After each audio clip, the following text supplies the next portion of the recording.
Hello guys, welcome back to my channel. So ఈరోజు మనం interesting టాపిక్ని అయితే చూద్దాం. సో మన లైఫ్ స్టైల్కి సంబంధించిన కొన్ని ఇంట్రెస్టింగ్ ఫ్యాక్ట్స్ మనం చూద్దాం. సో ఛానల్కి ఎవరైతే కొత్తగా వచ్చారో ప్రతి ఒక్కరు కూడా లైక్ చేసుకొని సబ్స్క్రైబ్ చేయడం అస్సలు మర్చిపోకండి. సో లెట్ స్టార్ట్, వీడియోలోకి వెళ్ళిపోదాం. ఫ్యాక్ట్ నెంబర్ 1, యాక్సెప్టెన్స్, అంగీకరించడం. ఇది ఎంత ఇంపార్టెంట్ అంటే, ఫర్ ఎగ్జాంపుల్ మీరు లైఫ్లో ఒక గోల్ పెట్టుకున్నారు. సో అనివార్య కారణాల వల్ల మీరు ఆ గోల్ని రీచ్ అవ్వలేకపోయారు. సో అప్పుడు మనం ఏం చేయాలి? దాని గురించి ఆలోచిస్తూ బాధపడకూడదు. ఎందుకంటే ప్రతి ఒక్కరి లైఫ్లో అప్స్ అండ్ డౌన్స్ ఉంటాయి, హ్యాపీనెస్ ఉంటుంది, సాడ్, బాధ ఉంటుంది, ప్రతిదీ ఉంటుంది. అప్పుడే మానవ జీవితం. సో కాబట్టి మనం చేయాల్సిన పని ఏంటి అంటే, ప్రతిదాన్ని అంగీకరించాలి. ఇప్పుడు మీరు ఆ గోల్ పెట్టుకున్నారు, దాన్ని రీచ్ అవ్వలేకపోయారు. సో మీరు పెట్టే ఎఫర్ట్స్ సరిపోలేదు. అప్పుడు ఏం చేయాలి? దాన్ని యాక్సెప్ట్ చేయాలి, అంగీకరించి మీరు ఇంకొక గోల్ పెట్టుకోవాలి. సో ఫస్ట్ చేసిన తప్పులు అస్సలే చేయకుండా ఈసారి నేను ఎలా అచీవ్ అవ్వచ్చు నేను పెట్టుకున్న గోల్ని అని చెప్పి దాని గురించి ఆలోచించాలి. ఫ్యాక్ట్ నెంబర్ 2, హ్యాపీనెస్ని ఎంచుకోవడం. అంటే మనం ఏ సిచ్యువేషన్లో ఉన్నా సరే ఈ ఆనందం అనేది చాలా చాలా ఇంపార్టెంట్. ఎందుకంటే మనకి కొన్నిసార్లు కష్టమైన పరిస్థితులు వస్తాయి, కొన్ని సవాళ్ళు వస్తాయి, కొన్ని ప్రాబ్లమ్స్ వస్తాయి. ఆ ప్రాబ్లమ్స్ని కూడా మనం ఎలా ఫేస్ చేయగలుగుతాం? సో మనలో సెల్ఫ్ కాన్ఫిడెన్స్ ఉన్నప్పుడు మనం ఫేస్ చేయగలుగుతాం.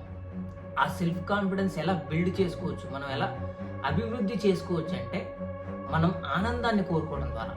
అంటే మనం ఒక పని చేస్తున్నప్పుడు, సో దాన్ని ఆనందంగా చేసినప్పుడు ఎలాంటి సవాళ్ళు వచ్చినా ఆ పనిలో మనం దాన్ని ఈజీగా తీసుకొని ఆ పనిని పూర్తి చేయగలుగుతాం. కాబట్టి ఎప్పుడు కూడా మనం హ్యాపీగా ఉండడానికి ట్రై చేసినట్లయితే ఎలాంటి సిచ్యువేషన్స్లో ఉన్న, ప్రాబ్లమ్స్లో ఉన్నా సరే మనం వాటిని ఈజీగా ఎదుర్కోగలుగుతాం, మనం అనుకున్న గోల్ని అచీవ్ అవ్వగలుగుతాం. కాబట్టి హ్యాపీనెస్ అనేది చాలా చాలా ఇంపార్టెంట్. ఫ్యాక్ట్ నెంబర్ 3, ఒక ఆర్గ్యుమెంట్లో ఎలా గెలవచ్చు. ఫర్ ఎగ్జాంపుల్, మీకు మీ ఫ్రెండ్కి ఒక విషయంలో ఆర్గ్యుమెంట్ జరుగుతుంది అనుకుందాం. ఆ ఆర్గ్యుమెంట్ని మీరు గెలవాలి అంటే మీ ఫ్రెండ్పై అరవడం, మొత్తుకోవడం, గొడవ పెట్టుకోవడం ఇలాంటివి చేసినప్పుడు మీరు చెప్తుంది నిజమైపోదు, మీరు ఆర్గ్యుమెంట్లో గెలవలేదు. మీరు ఆ ఆర్గ్యుమెంట్ని గెలవాలి అంటే మీ ఫ్రెండ్ ఏం చెప్తున్నాడో అవతల సైడ్ నుంచి ఫస్ట్ వినండి. తర్వాత మీరు చాలా కూల్గా, కామ్గా ఉండండి. ఎందుకంటే తను ఏం చెప్తున్నాడో మీరు అర్థం చేసుకోగలుగుతారు. మీరు ఎప్పుడైతే కామ్గా ఉంటారో, ఆ వ్యక్తి చెప్పేది వింటారో, అప్పుడు మీలో ఉన్న కాన్ఫిడెంట్ బూస్ట్ అవుతుంది. ఆ తర్వాత డెఫినెట్గా మీరు చాలా ఆలోచించి మాట్లాడగలుగుతారు. కాబట్టి ఖచ్చితంగా మీరు ఆ ఆర్గ్యుమెంట్ని గెలవగలుగుతారు. ఫ్యాక్ట్ నెంబర్ 4, ఎవరైనా మనల్ని ఇన్సల్ట్ చేసినప్పుడు, అంటే అవమానించినప్పుడు, జనరల్గా మనం డైలీ లైఫ్ స్టైల్లో చూస్తూ ఉంటాం. కామన్గా మనం చేసే వర్క్ ప్లేస్లో కానీ, ఏదర్ మన ఫ్రెండ్స్ అండ్ ఫ్యామిలీస్లో ఉన్న వాళ్ళు కానీ కొన్ని సిచ్యువేషన్స్లో మనల్ని ఇన్సల్ట్ చేయవచ్చు, అవమానించవచ్చు.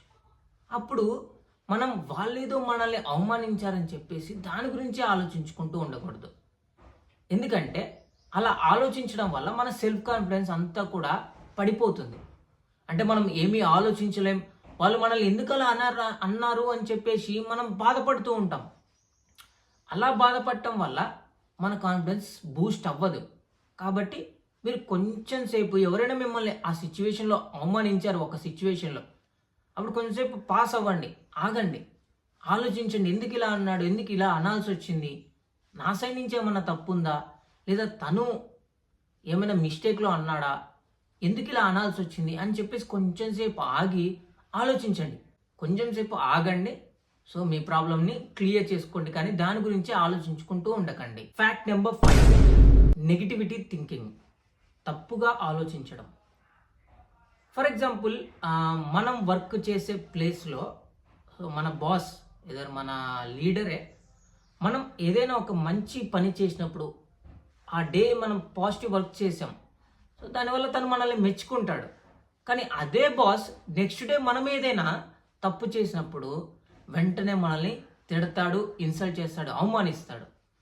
అప్పుడు హ్యూమన్ సైకాలజీ ప్రకారం ఏం చెప్తున్నాయంటే స్టడీస్, మనం నిన్న జరిగినటువంటి పాజిటివ్ కన్నా కూడా ఈరోజు జరిగిన నెగిటివ్ గురించి ఎక్కువగా ఆలోచిస్తామట. అంటే తను నన్ను ఎందుకు ఇలా అన్నాడు అని చెప్పేసి ఎక్కువగా ఆ నెగిటివ్ గురించి ఆలోచిస్తాం. కానీ నిన్న మనం మంచి పని చేసినందుకు బాస్ మనల్ని మెచ్చుకున్నాడు అనే విషయాన్ని మనం మర్చిపోతాం. ఎందుకంటే మన బ్రెయిన్, హ్యూమన్ సైకాలజీ చెప్తుంది, మన బ్రెయిన్ ఎక్కువగా తప్పుడు విషయాలు అంటే నెగిటివిటీనే ఎక్కువగా గుర్తుంచుకుంటుంది పాజిటివ్ కన్నా కూడా. కాబట్టి అలా గుర్తుంచుకోకూడదు అంటే మనలో సెల్ఫ్ కాన్ఫిడెన్స్ ఉండాలి. సో అది ఉన్నప్పుడు మనం ఏ విషయం గురించి ఎక్కువగా లోపలికి తీసుకోం. సో బాసే కదా అనేది, నిన్న నన్ను తను పొగిడాడు నేను మంచి పని చేసినందుకు, ఈరోజు నేను మంచి పని చేయలే కాబట్టి నన్ను తిట్టాడు అని మనం ఒక ఈజీ వేలో తీసుకున్నట్లయితే ఆ విషయాన్ని వెంటనే మర్చిపోగలుగుతాం, మనం ముందుకు మూవ్ అవ్వగలుగుతాం. ఓవర్ థింకింగ్ చేస్తూ ఉండడం వల్ల, అలా నెగిటివ్ గురించి ఆలోచిస్తూ ఉండడం వల్ల మనం చాలా వీక్ అయిపోతాం, లోన్లీ అయిపోతాం, ఎవరితో మాట్లాడడం, డిప్రెషన్లోకి వెళ్ళిపోతాం. దానివల్ల మన ఇమ్యూన్ సిస్టమ్ కూడా వీక్ అయ్యే ప్రమాదం ఉంది. కాబట్టి మీరు చేయాల్సిన పని ఏంటి అంటే ఓవర్ థింకింగ్ చేయడం, నెగిటివ్ గురించి ఎక్కువగా ఆలోచించడం అస్సలు చేయకండి. Fact number 6, social media. దీనివల్ల మనం ఎంత చెడిపోతున్నాం అంటే, మనం దీన్ని కొంచెం పాజిటివ్గా ఉపయోగించాల్సి రావచ్చు. అయినా సరే మనం కొన్ని సిచ్యువేషన్స్లో మనం ఎక్కువగా ఈ సోషల్ మీడియాకి అతుక్కుపోయే ప్రమాదం.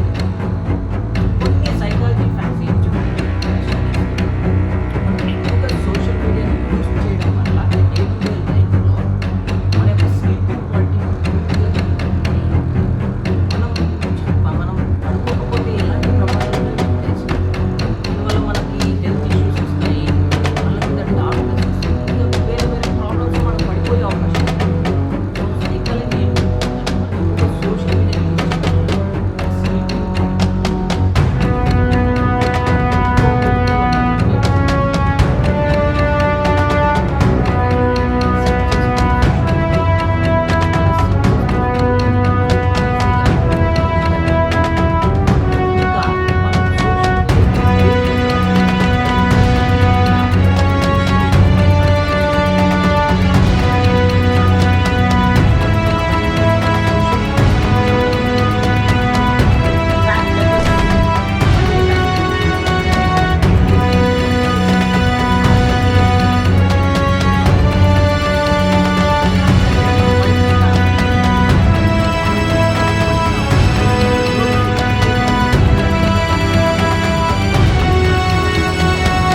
కాబట్టి ఒక పని చేసినప్పుడు దాని మీదే కాన్సన్ట్రేషన్ ఖచ్చితంగా ఉండాలి.